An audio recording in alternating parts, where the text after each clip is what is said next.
नमस्कार मंडळी, तुमचं सर्वांचं स्वागत आहे। आज आपण बनवणार आहोत मेथीचा ठेपला।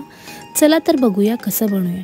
सगळ्यात आधी इकडे मी गव्हाचं पीठ घेतलं आहे आणि यानंतर मी लाल तिखट घेतलं आहे, त्यानंतर मी हिंग घेतला आहे, हळद घेतली आहे, स्वादानुसार मीठ घेतलं आहे, त्यानंतर मी भाजलेल्या जिऱ्याची पूड घेतली आहे।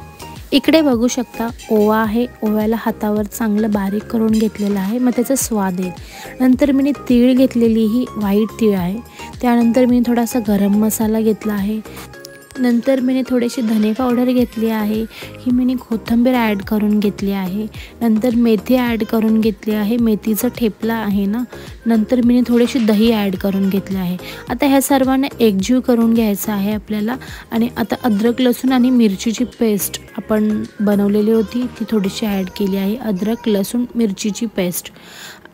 आणि त्यानंतर हे सर्व एकजीव करून घ्यायचं आहे। नंतर मी थोडासा बेसन घेतला आहे, बेसन ॲड करून झाल्यानंतर याला चांगलंपणे पाणी टाकून मळून घ्यायचं आहे। तर तुम्ही बघू शकता मी चांगलंपणे मळून घेतलेलं आहे। तर अशा प्रकारे हे अर्धा तास तरी आपल्याला ठेवायचं आहे।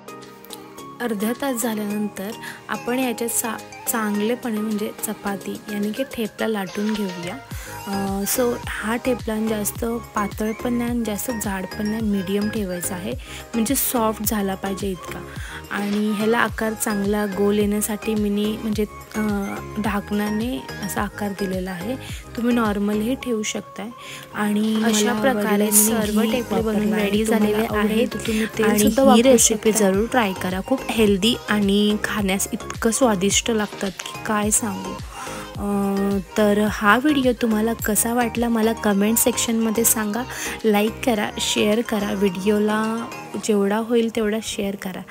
चला तर हा व्हिडिओ इथेच आपण संपूया आणि माझ्या मुलीचे रिॲक्शन बघा। ओ